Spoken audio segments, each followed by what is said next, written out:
रायपुर षड्यंत्र केस के प्रमुख नायक परसराम सोनी थे। इन्हें छत्तीसगढ़ का भगत सिंह भी कहा जाता है। इन्हें यह उपनाम इसलिए मिला क्योंकि वे क्रांतिकारी मार्ग के समर्थक थे और बम बारूद जैसी गतिविधियों में सक्रिय रहे, ठीक भगत सिंह की तरह।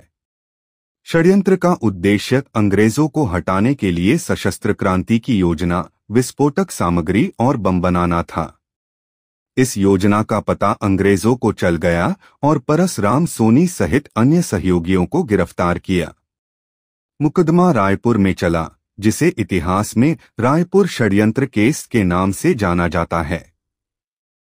परसराम सोनी को 7 वर्ष की कठोर कारावास की सजा सुनाई गई, लेकिन पंडित रविशंकर शुक्ल के प्रयासों से यह सजा कम कर दी गई। 26 जून 1946 को उन्हें जेल से रिहा कर दिया गया।